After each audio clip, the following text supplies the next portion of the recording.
Drugs can be scary. They can bankrupt a person's soul, ravage the human body, steal one's humanity, destroy families, and break the heart of loved ones. But drugs are also miraculous. They can return life to the dying, reduce pain for the suffering, transform the lives of the mentally ill, facilitate the modern miracle of organ transplants, and lastly, used in moderation, drugs can provide pleasure and recreation.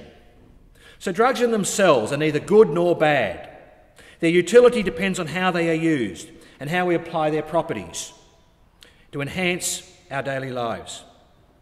I think a lot of the apprehension about drug derives from one of our most basic human fears, the fear of losing our minds or losing control of our faculties. Ironically, some of us also crave a momentary escape from life's challenges, whether that escape be a couple of beers, a couple of bongs, or a workout at the gym at the end of the day. Drugs allow us to escape. Perhaps an escape from the unrelenting terror of our own mortality. But I think these are common fears and behaviours that we all share. Drugs and their use is as old as civilisation itself, but the war on drugs is a new phenomenon. I mention this as a starting point for a rational, adult discussion about drugs. The sole aim of Drug Law Reform Australia is to provoke discussion about the important issue of drug use in Australian society and the unintended costs of the current drug laws. Our purposes, as stated in our Constitution, are to promote community discussion and debate on all matters relating to drug law reform. In starting this discussion, we acknowledge that those who favour the current strict criminal laws against drug use are doing so for exactly the same reason that we oppose them. We both want what is best for society and our children. We both want our children to live healthy, productive lives, free from the scourge of addiction to drugs or alcohol. Let me be clear from the start, we are not pro-drugs, though we support the decriminalisation, regulation and harm minimisation of some currently illegal substances.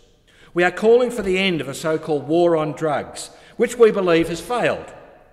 The war on drug costs Australian taxpayers billions of dollars every year, needless loss of life, and fails to achieve the objective of the control and use and the supply of recreational drugs. Drugs are more available today, but controlled by an insidious criminal network stretching across the globe. A background paper prepared by the new General Assembly on Drugs and Crime on the 26th of June, only last year, put the value of the illicit drug trade in 2009 at $1.3 trillion. I mean, that's the size of a small economy, of a small country.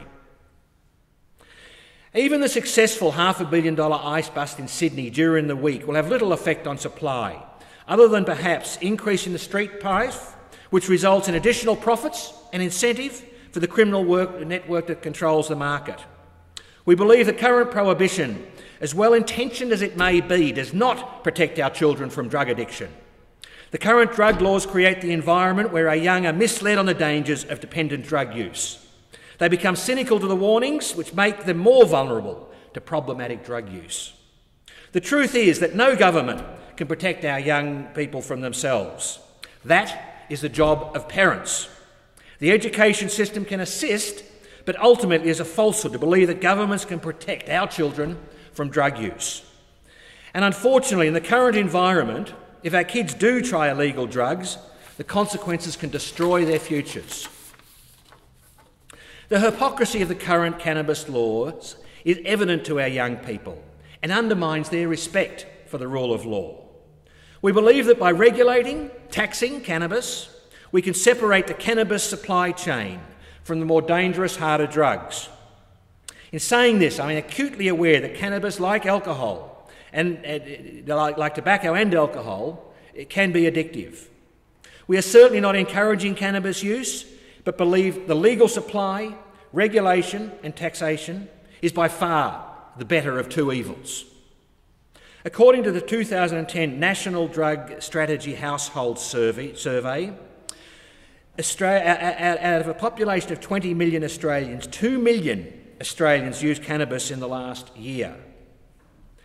And, more frightening, 400,000, almost 250,000 Australians used cannabis in the last week. The point is that criminalisation of cannabis has failed. It's readily available. It's easier for our teenagers to get than alcohol, and it has been recently used by 2 million Australians. It is sold by the same dealer networks that peddle harder drugs. Sure, it would be great if no one used cannabis, but the reality is that the human cost of criminalising this behaviour far outweighs any benefit to society. Yet our politicians from both political parties continue to support this failed policy of criminalising cannabis use. It's insulting to our intelligence and seen as hypocritical by our young people that both the current Prime Minister and the Leader of the Opposition have confessed to using cannabis.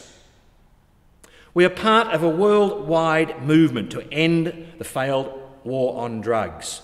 It's happening in Great Britain, Portugal, Switzerland, South and North America, Africa, to name a few places.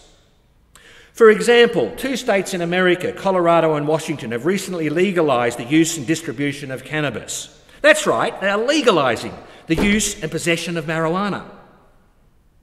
They are in the process of codifying how cannabis can be sold, packaged, labelled and taxed. They are making regulations to restrict the advertising, availability to children, and restrict supply even near schools. The reason we are forming a political party is that traditional parties will continue to pursue their own self-interest with populist, tough on-crime policies. They will only address the issue of drug law reform when pressed by the electorate. My hope is that a political party focused solely on drug law reform will help legitimise the important drug reform debate, which has too often been ignored or ridiculed. I believe if we don't put this on the political agenda now, this urgent issue will lose momentum, as has happened in the past.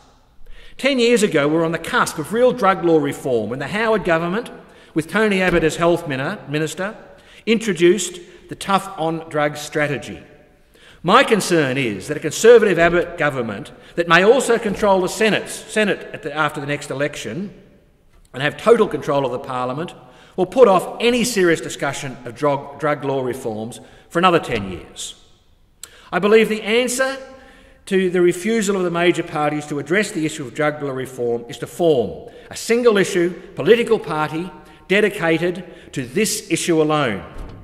I admit this is a rare occurrence in Australian politics, but not a unique one. I refer to the Nuclear Disarmament Party that was hugely successful in the 1980s. In the 1984 election, they got 600,000 votes and 1 senator elected. More importantly than their electoral success is the fact that they engaged with the electorate and influenced public opinion on the important issue that was being ignored by the major parties. We too raise an important issue that has been neglected by the major parties. It's my hope that we will attract quality Senate candidates with an existing public profile to carry the cause forward.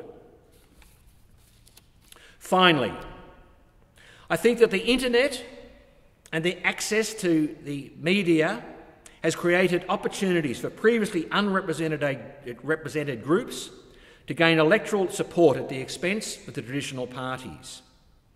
This is certainly evidenced by the number of independents in the current Parliament. I see an opportunity in the Australian electoral system for a coalition of smaller parties through their preference sharings to take the 6th and even the 5th seat in all states in the next Senate election. So today I announce our intention to form a single-issue political party dedicated to the issue of drug law reform. In order to register as a political party with the Australian Electoral Commission, the party needs to have 500 members. So today we launch a membership drive to have 500 members in 50 days. Our timeline for registration with the Australian Electoral Commission is tight, but with the public support, it is achievable. We need to have our application to the AEC by the 23rd of April, which will allow 3 months for the approval process. I appeal to the public to join us through our website, www.druglawreform.com.au, and help us take the drug law reform to the public at the next election. Thank you for your time.